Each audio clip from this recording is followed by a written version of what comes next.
Right now, somewhere on your phone, there's an app quietly deciding what you'll watch next. A 5-second clip, then another, then another. You look up and 40 minutes are gone. By 2022, TikTok alone had passed 1.2 billion monthly users, each spending an average of 168 minutes a day on the app. In China, roughly 95% of internet users now watch short-form video regularly. YouTube Shorts, Instagram Reels, Douyin. Different names, same format. Videos measured in seconds, not minutes. For years, researchers have argued about what this format is actually doing to us. Some studies link it to anxiety, depression, even suicidal thoughts. Others, using similar methods, find nothing at all. One study found no link whatsoever between depression and time spent on social media. Another found short videos actually correlated with higher life satisfaction. A third found that different usage patterns produced opposite effects on the same people. That's not a small disagreement. That's the entire field pointing in different directions at once. So a team of researchers based mainly in Hong Kong and mainland China decided to settle it properly by pooling every usable study into one analysis. They registered their protocol in advance with Prospero, followed the Prisma guidelines for systematic reviews, and searched 7 academic databases: Web of Science, PubMed, Scopus, Embis, SICInfo, Sport Discus, and ProQuest for every relevant study published up to January 2026. What they found is not a simple yes or no. It's more useful than that. Short-form video did not start as a mental health story. It started as a business story. Platforms like TikTok succeeded by solving a very specific problem. How do you hold someone's attention for as long as possible? The answer was an algorithm that learns from every single second you watch and adjusts what it shows you next in real time, personalized down to the individual. Add editing tools simple enough for anyone to become a creator overnight, and you get a feedback loop of content, attention, and reward that older social media never quite had. By 2020, Instagram alone said more than 500 million accounts were using its short video stories feature every single day. Researchers had already started to worry this pattern looked like other forms of behavioral addiction, the kind tied to loneliness, poor sleep, and lower self-esteem. But as we just saw, the evidence was a genuine mess of contradictions. Part of the problem, the researchers argue, is that earlier studies were mixing two very different things under one label. One is simply how much time someone spends watching short videos. Call it routine use, just minutes or times per day. The other is whether someone shows real signs of dependency, losing control, feeling distress without access, letting it replace sleep, relationships, or work. Call it problematic use. Nobody had systematically separated these two before pooling all the data together into one number. This study did exactly that. The initial search returned 4,293 articles.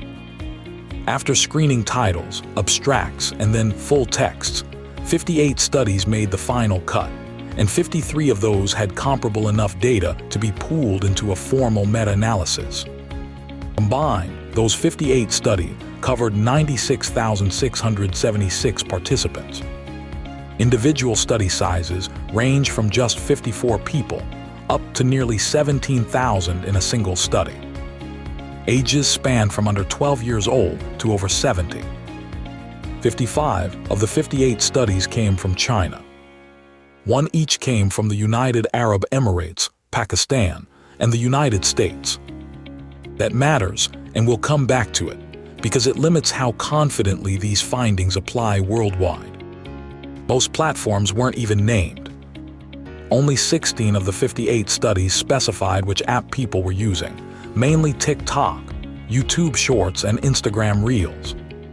The team used 2 independent reviewers at every step, screening, extraction, and quality scoring, resolving disagreements through discussion, or bringing in a third reviewer. Their agreement on which studies to include was strong, a Cohen's kappa of 0.83. Study quality was assessed using the Joanna Briggs Institute checklist for cross-sectional research. The average score came out to 79%, with nearly half the studies rated high quality. Mental health outcomes were sorted using the World Health Organization's disease classification system to keep comparisons consistent across studies that used completely different questionnaires. The most studied outcomes were depression, covered in 19 studies, anxiety in 13, well-being in 12, and loneliness in 7, alongside smaller clusters on stress, boredom, and negative affect. So what did pooling all of this data actually show? Start with the good news. Across every study combined, short-form video use showed no significant link to positive psychological states, no measurable hit to overall well-being or positive mood. Now the less good news. It showed small but statistically real positive correlations with several negative outcomes. Depression at a correlation of 0.24. Anxiety at 0.26. Negative affect at 0.22. Loneliness came in higher at 0.33. Boredom higher still at 0.42. The single strongest link in the entire analysis was with stress at 0.41. On their own, these numbers describe a small to moderate relationship. Real but not catastrophic. Here's where it gets genuinely useful.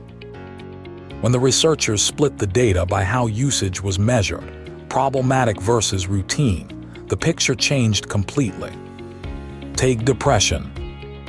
For people classified as problematic users, the correlation jumped to 0.34, a moderate link.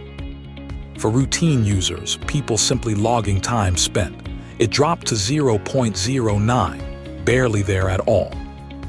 And when the researchers ran a leave one out test, removing one study at a time to check if the result held up, that weak routine use link to depression disappeared entirely depending on which study was removed. In plain terms, the evidence that simply spending time on short videos causes depression is not solid. The evidence that losing control over your usage is linked to depression is. Anxiety showed an even sharper split. Problematic use correlated at 0.38, a moderate to strong link. Routine use actually showed a negative correlation with anxiety, though not a statistically significant one. Casually watching short videos showed no sign of raising anxiety at all. Stress followed the same pattern. Problematic use, 0.44. Routine use, 0.23, but that number came from just a single study, so treat it with real caution. Negative affect. Problematic use showed a moderate link at 0.3. Routine use showed nothing significant. For loneliness and boredom, there wasn't even enough data on routine use to run a comparison. Only the problematic use link could be calculated. 0.33 for loneliness, 0.42 for boredom. Remember that earlier finding, no overall link to well-being. It wasn't the whole story either. Once the researchers isolated problematic users specifically, a significant negative correlation with well-being appeared, at negative 0.25. People who couldn't control their short-form video habit reported meaningfully lower well-being. People who just watched a normal amount did not. Outside the main pooled analysis, individual studies reported other troubling associations tied specifically to problematic use: suicide attempts, emotional suppression, alexithymia, meaning difficulty identifying your own feelings, a sense of inner emptiness, and higher neuroticism. These weren't pooled into single combined numbers. There simply weren't enough comparable studies for that, but they all point in the same direction as everything else. Here's a detail that stood out to the researchers themselves. They compared their results to older meta-analyses on problematic smartphone use, internet use, and general social media use. The correlation between problematic short-form video use and poor mental health came out stronger than any of those older categories. Their theory, short-form video isn't just another flavor of screen time. It might be a distinct format with its own psychological pull. They point to three possible mechanisms. First, the recommendation algorithm itself. It builds an increasingly narrow, hyper-personalized feed, sometimes called an information cocoon, which can deepen isolation even while you're constantly consuming content. Second, the format itself. Videos lasting mere seconds, switching rapid fire from one to the next, may fragment attention and overload how your brain processes information over time. Third, the shift from watching to creating. On platforms like TikTok, users increasingly become creators themselves, chasing view counts and ad revenue, treating content creation as an actual career. That's a psychological pressure tied to metrics and monetization that earlier generations of social media users never really faced in the same way. Now for the part every honest science story needs. This is correlation, not a controlled experiment. The vast majority of the 58 studies were cross-sectional, meaning researchers measured everyone at a single point in time.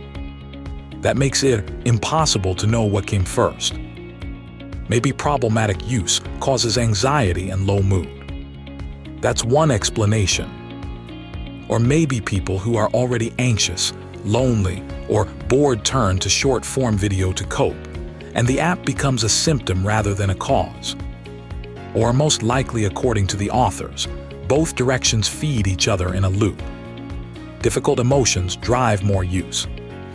More problematic use worsens those emotions. Round and round. Only long-term, longitudinal studies, tracking the same people over months or years, can really untangle that. In this dataset, almost none exist yet, just 4 out of 58. And then there's the geography problem.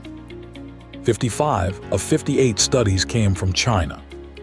This may not generalize cleanly to other cultures, platforms, or regulatory environments. The researchers checked for publication bias using funnel plots and for outcomes with enough studies, formal statistical tests. They found no strong evidence that studies with null results were being hidden or left unpublished. They also reran every result after removing lower quality studies one at a time. Most findings held steady. A few, like the routine use and depression link, did not, and the authors say so plainly. That kind of transparency, showing you exactly which results are shaky, is what separates a rigorous meta-analysis from a headline built on a single study. So where does that leave you, watching this video?